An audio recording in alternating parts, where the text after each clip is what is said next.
Leo 14. sa poprvýkrát od vymenovania objavil na verejnosti. 10 000 ľudí čakali na námestí svätého Petra, aby si vypočuli jeho modlitbu. V nej nevynechal Ukrajinu ani Gazu.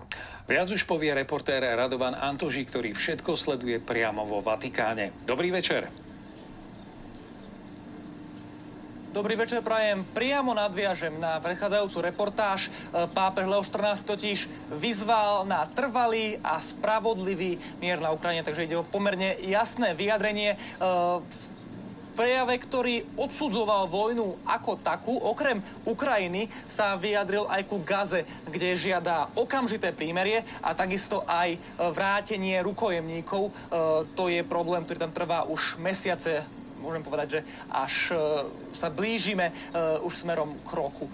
Takže to boli tie hlavné posolstvá približne 8-10 minútového prejavu, ktorý pápež Leo 14. mal z balkona baziliky svätého Petra. Prišlo sa pozrieť viac ako 100 000 ľudí, bola tu veľká eufória, ten dav bol porovnateľný s tým, ako to vyzeralo, keď bol pred pár dňami zvolený na také tie emočné veci, alebo na to, ako to vyzeralo z prvej ruky, sa môžete pozrieť v tejto krátkej dokrútke. Nech sa páči.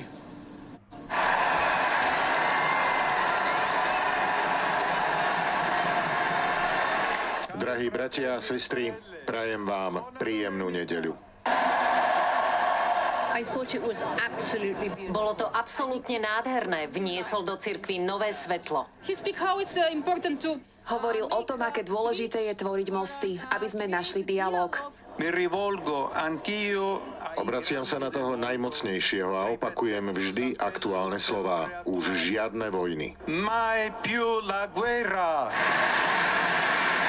Taká veľmi vhodná, krátka, vecná. Toto žilo takou nejakou energiou, takým nejakým duchovnom. Veľmi sa tešíme, že tu môžeme byť a že môžeme zdieľať so všetkými túto silnú akciu. Et Filius et Spiritus Sanctus.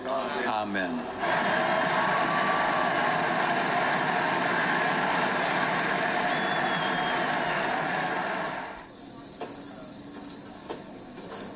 Teda počuli sme slova pápeža Leva 14.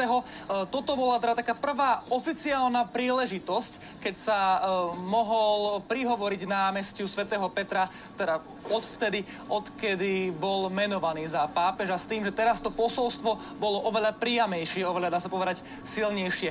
Ďalšia možnosť, už na nejaké konkrétne kroky príde v nedeľu. Čaká ho totiž inauguračná ceremónia a keď si pamätáte pohreb pápeža Františka a to veľké stretnutie svetových lídrov, dokonca fotografiu Donalda Trumpa a Volodymyra Zelenského, tak niečo podobné sa očakáva aj teraz. Síce príde J.D. Vance, podľa tých informácií, ktoré teraz už sú v éteri, ale Zelenský príde takisto, čo znamená, že také ďalšie neformálne, neoficiálne rokovanie medzi Spojenými štátmi a Ukrajinou aj o situácii, ktorá sa momentálne deje na boisku, na fronte, môže prísť už v nedeľu.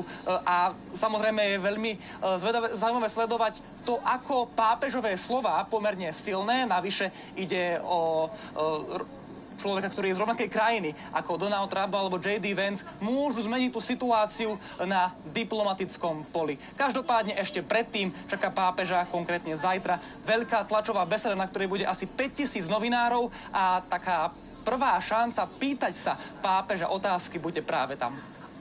Naživo priamo z Vatikánu, Radovan Antoži, a poďme naspäť na Slovensko za ďalšou témou.